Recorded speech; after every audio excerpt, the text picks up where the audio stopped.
Hopefully we'll have somebody here. Okay. Hey, everybody. Welcome. We're here. Better late than never. We're so happy that she could hang out a little longer than we originally expected. Sharon Epperson from CNBC is with us. How are you? I'm doing well. Thank you so much for having me. Well, I'm glad. This has been an adventure already. It's been a fun adventure already.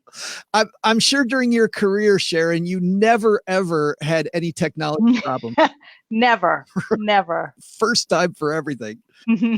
So just to tell everybody what we're doing here, we're making we're recording an audio podcast, but we like to do it live here on Facebook. And for people that want to create this type of thing, we're using a platform called Be Live. It's a neat platform once you get it to work. And then and you have the right speakers. That's right. And the right headset.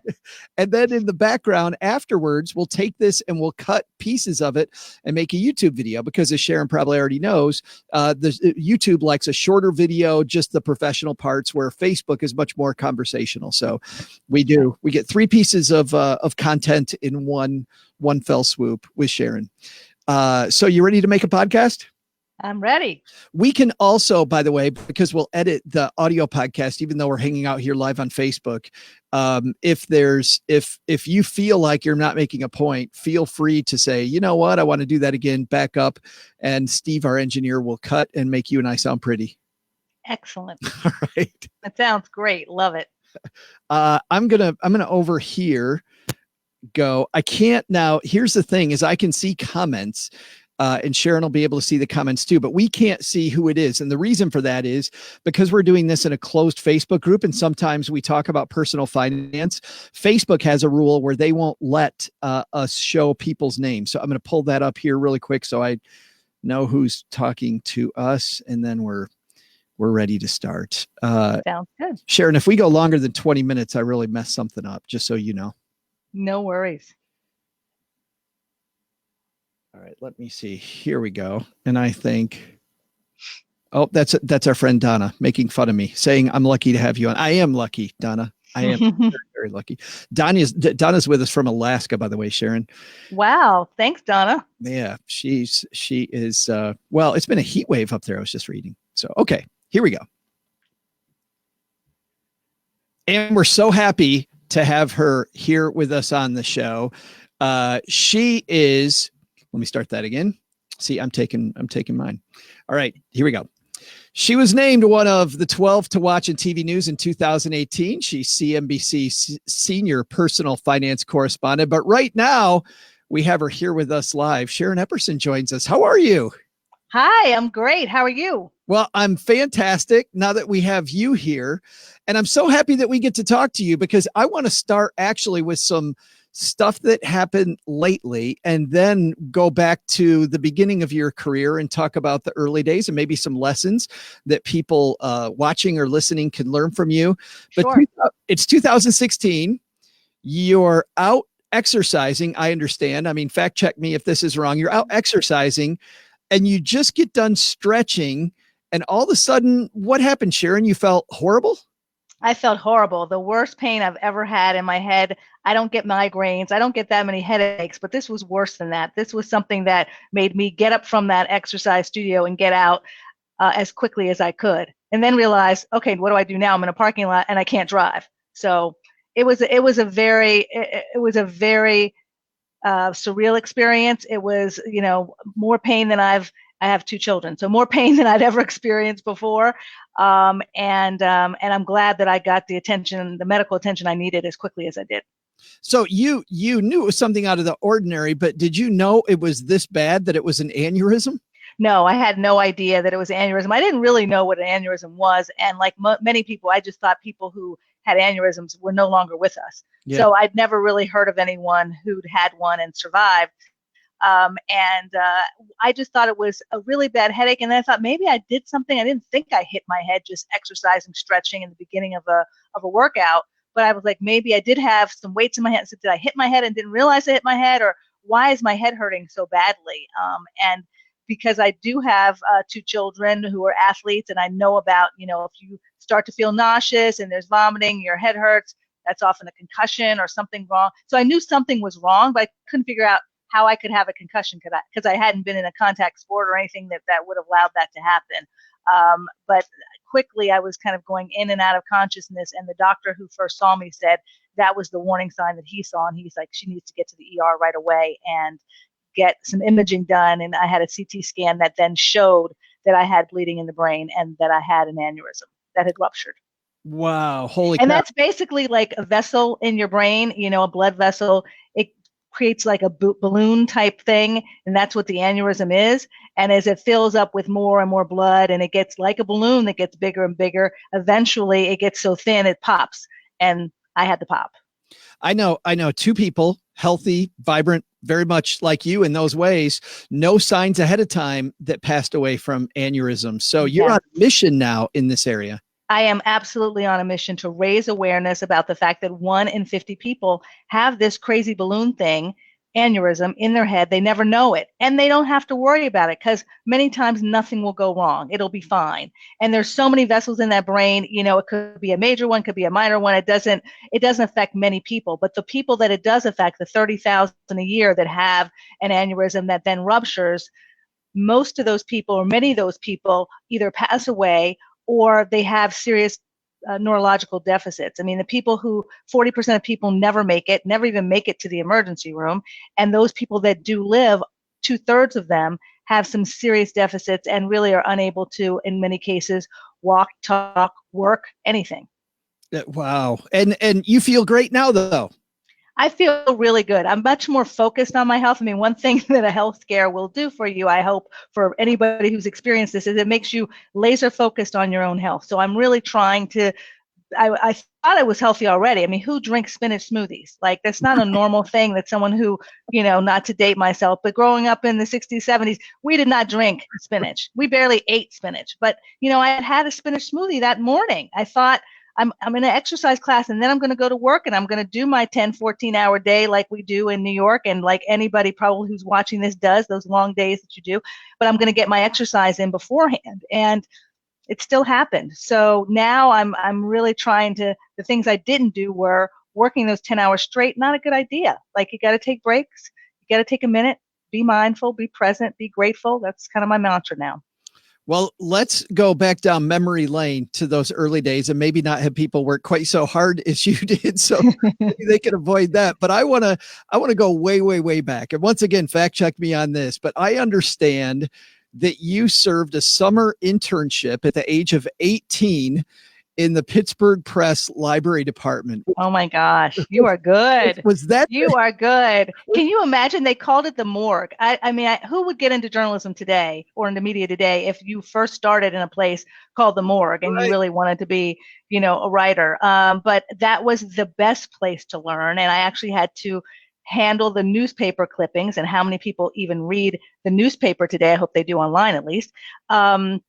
But that was my job. And my job was also to figure out what the different departments did, who ran the different departments, who was on first, who was on second, and that was a good way to kind of understand the bureaucracy to some degree of a media organization, but also how it works and how it can work effectively. So it was a good place to start. What was some of your biggest lessons from those days? Talk to everybody, be nice to everyone. So the women who worked, and it was all women who worked in the morgue, in the library at that time, people didn't, they're like, just can you give me my clips? I got this. But they didn't treat them, some of them, with the respect that they deserve. And I've learned throughout my career that you never know who's going to be most helpful. You never know that one of these librarians remembers every story on that topic, could have gotten you those clips or those articles that you needed super quickly, but you were not gracious. You were not, did not defer to someone who sees herself as an expert in that department. And so maybe you're not going to get them on time or as quickly as you thought you needed them. When did your love affair with journalism begin? It started, I took a class my sophomore year in high school called Journalism 101 with Marcia Tharp, who was an English teacher there. And she said, this is an elective that's going to be a lot of fun, but we're going to work very hard. And we're going to do our own radio show. We're going to do an advertising campaign. You can submit articles for the newspaper. And I thought, as an underclassman. That would be really cool if I got published in the school paper. But I took her class, and it was just, I loved it. I loved everything about it. I loved the people that were in the class with me. Many of us have gone into media careers, as it turns out. And she was just a very engaging teacher. And then she introduced me. She said, I got a flyer this week from an organization called the Pittsburgh Black Media Federation, part of the National Association of Black Journalists. And they're having a workshop on Saturdays. Would you like to go to community college on Saturdays, learn from established journalists in the community about the field, and kind of do some of what we're doing in this class? And I was that geeky kid who was like, sure, I'd like to go to community college on a Saturday all day and have more education and more learning going on, and free food, which was amazing. So that's really where I also got my start, was from people whose bylines I read, because my family got the newspaper every day, and who I watched on TV. And they would come on Saturdays, give up part of their Saturdays to kind of teach us what they did. And Wow. and I loved it. I loved it. That's so cool. Now, you went to Harvard, and then you have a master's degree in international affairs from Columbia, an honorary doctorate from Carlow University in Pittsburgh. But none of those things, Sharon, are about personal finance. When did you get the personal finance bug? I think I got the personal finance bug when I got married, or maybe, I don't think I was really as focused on personal finance when I was single as I was when I was married. Maybe because I thought that I already had a good strategy for myself, but then you couple and you want to make sure that the two people have a good strategy. So I think I really became a lot more focused on personal finance then. But when I moved to New York to go to graduate school and I was single, I did have to manage a lot of my finances on my own. But my parents did help me a bit with graduate school. When I started working, then I was managing my finances a bit on my own. But quite frankly, my first full-time job, about 3 weeks into it, I met my husband. So we started dating then. So I was, a newly working person, full-time worker, and coupled up pretty early on. And I didn't get engaged for 4 more years, but it was something that I started to think about, I think, a lot more. Was your first job in Manhattan? My first job was at Time Magazine. Yep, full-time job was at Time Magazine. Wow. In Manhattan. And those early days, same lessons as you got in the morgue, or different lessons? Same lessons, and I should say, I think my colleagues at Time really helped me a lot with personal finance as well, because I was the youngest person in the bureau, or at least there were 3 of us that came around the same time, around the same age. But I think I had far less personal finance background coming into that than maybe they did, just from family experiences. And so when colleagues were watching CNBC actually at the time, and they'd watch this television station that had a stock ticker at the bottom, and they were really fixated on it, because at the time, many of them were in their 40s and 50s, and they were looking at their 401k, and they're telling me about their 401k and their mutual funds. And I'm like, what are you talking about? You have to do that right away. You have to get in on that, do that, start investing. And so they encouraged me to really start my retirement savings in my 20s. They encouraged me to kind of watch CNBC and to kind of know a little bit about mutual funds. And that's where I started investing. Well, and that's tough too, because, well, as you know, I'm speaking to the choir, living in Manhattan, working in Manhattan, living in the New York area, that's not cheap. Like, finding money to invest for somebody out of college is difficult. No, it was not easy. And I will say I did things that I tried to, we have all the behavioral finance lessons that I learned early on are ones that I would not tell people to repeat. It is not true that if you buy dinner out every night and bring it for lunch the next day, you're saving money.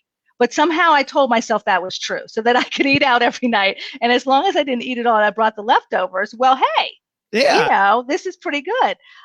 It wasn't until I started actually keeping all of the receipts from a week to see how much I spent in a week to make me stop spending as much money and start saving a little bit more. So it was a hard lesson, but that's what I had to do. You began then when you were at Time, you were writing? I was writing not about personal finance. I wrote about everything pretty much for Time Magazine. I was a general assignment correspondent. But the story that I did that attracted, I guess, the attention of NBC and brought me to CNBC was a story that I'd written about a woman who had passed away and left a ton of money to a local university. And it was someone who was not from money, was a single woman, and had started investing in her meager government salary in things that she loved, in consumer goods, in media companies, in film companies, and she'd amassed a multi-million-dollar fortune that she said, listen, I'm not college educated. I want other women to be able to have the education that I did not have, and I have the resources to help them. So she donated to a local university to create a scholarship in her name. And I thought, this is phenomenal. This is a business story. This is a people story. And so that's kind of how that's why I think personal finance is so attractive to me as now an area to report on as a journalist, because it's just people. It's so much more about people than it is about finance. And that's what makes it so interesting. That's funny you say that, because I had a financial advisory background myself. And when I first started writing online, I thought, well, this is going to be Joe giving tips on the internet. But everybody, as you know, Shannon, is giving tips on the internet. It's more about about the communication. Like you're saying, it's about the individuals and the fabric of how different people, and a lot of times it's about messing stuff up. That's exactly right. Talking about the challenges that you faced and how you've overcome them, that's how you learn. And that's how other people learn from you. So there's no shame in the mistakes. Now, Sharon, there's a bunch of stories. Obviously, you're uncovering stories all the time, especially during that time. I'm sure you had to uncover story after story after story to begin climbing the ladder. How did you uncover good and interesting stories? Talking to people. I remember my first internship that I had at the Washington Post, not first, but one of the internships I had while I was in college was at the Washington Post. And one of my editors said, why are you here? It was 12:30, 1:30, I don't remember. She said, you've been here every day at lunchtime. How are you learning anything about our city, what's happening, what people are talking about, if you're just in the newsroom the whole time? You need to get out and just go out to lunch. And I'm like, we get to go out to lunch. We don't have to just work away at our desk. And that's not how you find stories. So that's what I do. I talk to people, and I talk to people about things that some people are uncomfortable talking about their money, but making it somehow, getting it into a conversation where they don't have to give me every figure, but to hear what's bothering them about their money, what they like about managing their money. Those are ways that I get stories. Yeah, I was going to ask you if there's any special techniques you use to get some people to talk about this thing that you and I don't find uncomfortable anymore because we've been around it for so long, but the individual, ordinary people might find very uncomfortable.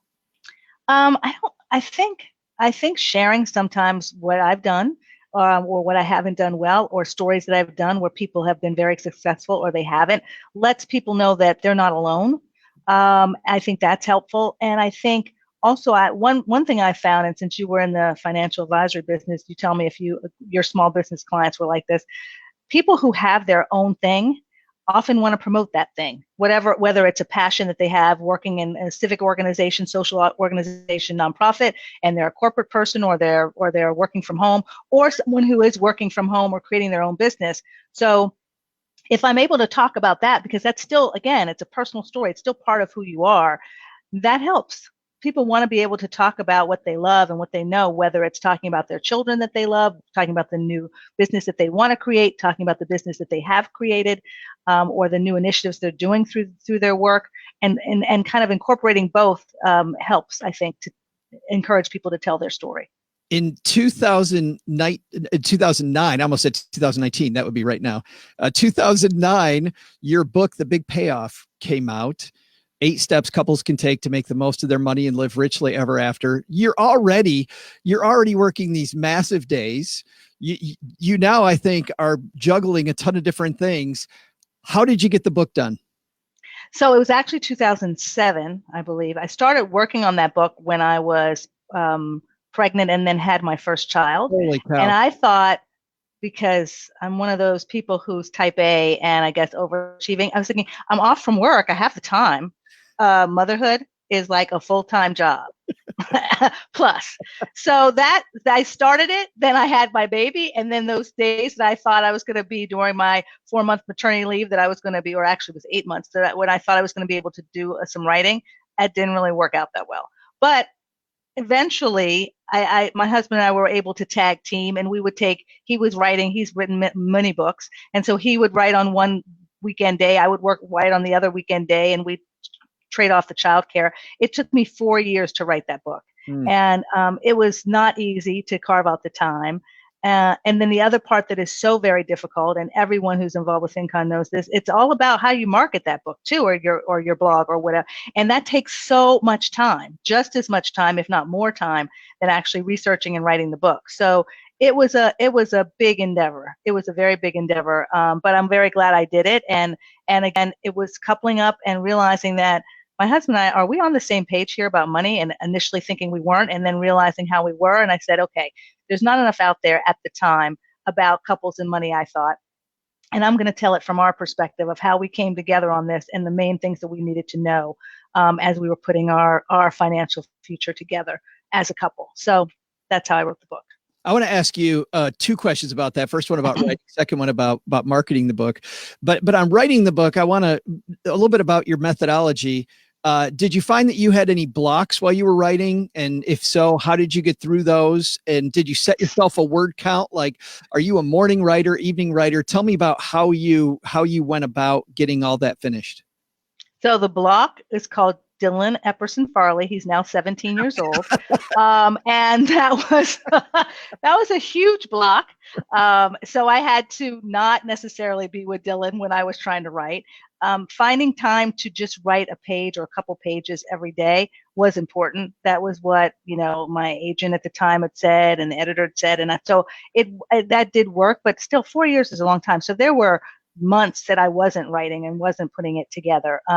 The other thing that helped was that I had great contacts from financial advisors that I'd interviewed over the years. And so from them and their stories of their clients and talking to some of their clients, talking to them about for different parts of the book, that was very helpful. But I did not have an editor that had any type of finance background. So it was tough. And I'm, a stickler. I'm a fact checker just like you are, and wanting to make sure everything is accurate. And so no ghostwriter, no co-writer, no editor rewriting. My husband is a fantastic writer and editor. So he was also my first pass for that book for sure. But he's not a personal finance expert.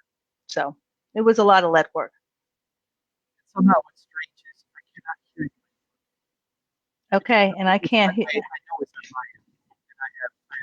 It went off and came back on. That's why I can't hear you very well either. This is totally me. I'm going to click off and I'm going to come back. Okay. So I'm just going to reopen there. Okay, sounds good. And then luckily for the audio product. Okay. I'll be right back. It's been working till now. Yep.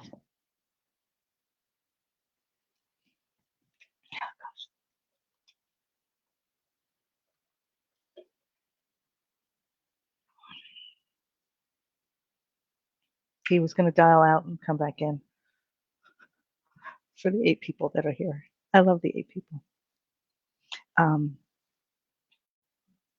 Yeah, very well. Yeah, thank you. Oh my God. I can hear you again. Oh, good. Yeah, I have no idea why that happened. This is always the fun, guys, a live video. By the way, while we're here, Donna said early on, you like this just in spinach hill. That's awesome. I love Donna. I hope I get to meet Donna. That's awesome. And she also wonders if you read Jimmy Breslin's book, I'd Like to Thank My Brain for Remembering Me. I have not read that book. There were a bunch of books that came out about brain health, things like that. I've read excerpts of it, but at the time I just wasn't ready to read that. I don't think. But now is now that I'm almost 3 years out, I think I can go and read so many of those books that that I probably should read. And our friend LaShonda says, a great conversation. Thank you, LaShonda. Thank you, LaShonda. Sorry, I had to interrupt it there. But all right, but we'll get back on it. All right, 3, 2, 1. Well, then let's talk about marketing the book. That's difficult. How did you and your husband split up the marketing duties? Did you go out? Did you do podcasts? I mean, what type of things did you do to get the word out about the book? So since, this is ancient history podcasts were not a big thing. I did do radio. I did TV. And I used every contact I had in the business. So again, you never know when these friends that you worked with at one company or that were interns with you at another company, or that just say that they've started their own blog, how they're going to help you.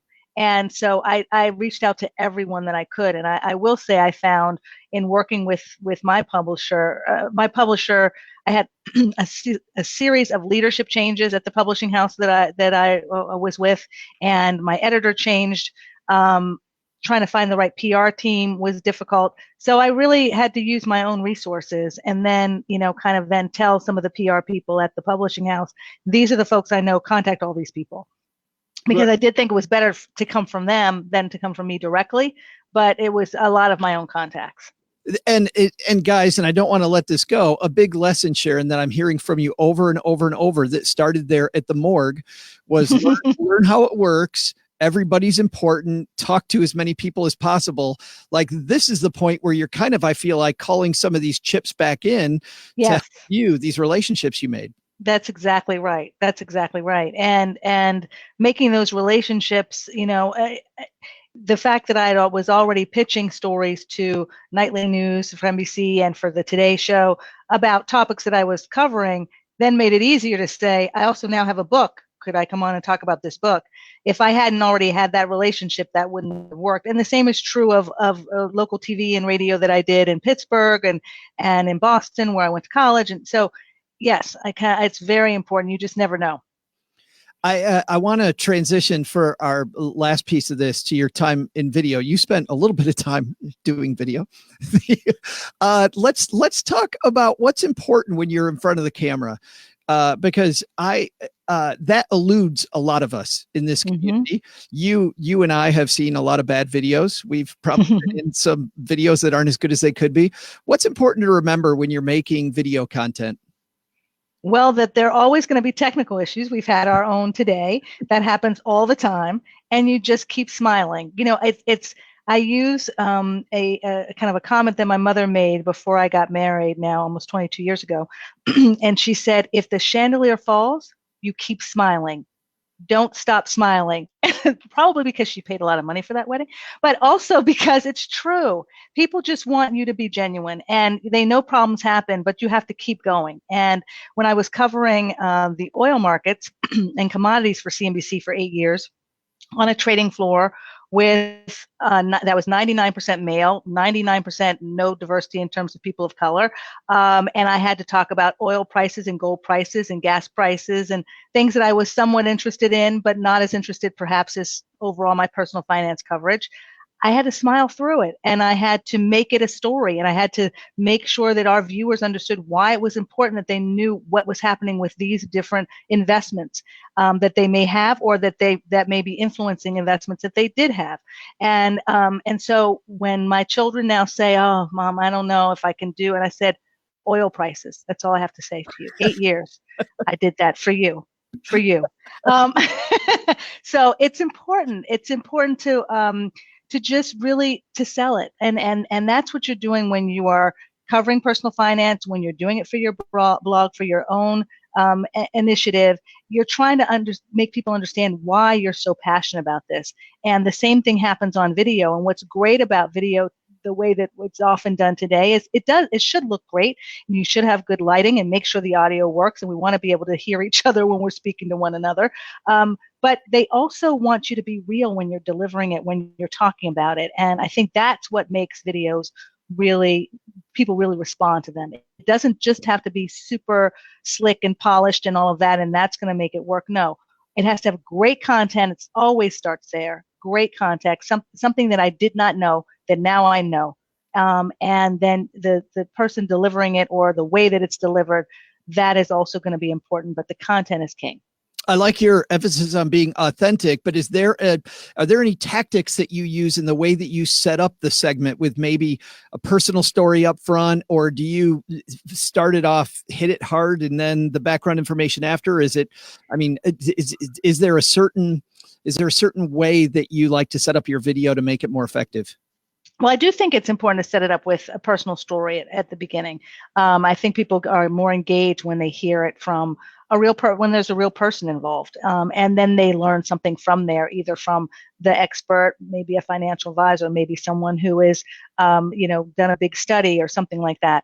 But I also think the takeaways are really important. And like you were saying early on, I know there are a lot of people that offer tips out there, but it's the way that you package those tips. You package those tips on, you have a great background in doing it as a professional. I think I have a great resource group of financial advisors, financial professionals that I've talked to over many years that I use, I'm not just coming up with this just because I think it's cool. I'm coming up with it because either I didn't do it right, and now I'm sharing with you, this is the way I wish I had done it, because we've seen research has shown this has worked better. But I love tips, and I will say, going back to when I was recovering from my health scare, I wanted that. I was like, can't you give me the 5 things so I can get back to work? I didn't go back to work for a year, but it doesn't work like that for everything. And it doesn't work like that actually for a lot in terms of personal finance. It is a journey. And so we're giving people tips, but that doesn't mean that you're going to have that emergency fund in 3 months, or 3 to 6 months worth in 3 months, or in a month, or in a year, or in 3 years. It takes time. And we can't fault ourselves when things don't exactly work out. Yeah, I think that's a fantastic place to leave it. I'm so excited you're coming to FinCon. Thank you so much. I'm excited too. I look forward to being there. I know you haven't been with us yet at FinCon, but I'll tell you, drink a lot of coffee. And it's kind of a 24/7 collaborative environment. And based on this, Sharon, you're going to fit right in. It's going to be a ton of fun. Excellent. I'm looking forward to it. Thank you so much for having me on today. Well, thanks a lot. And thanks everybody for joining us. You'll hear this, the audio version next Monday on the podcast too. Thanks everybody. Take care.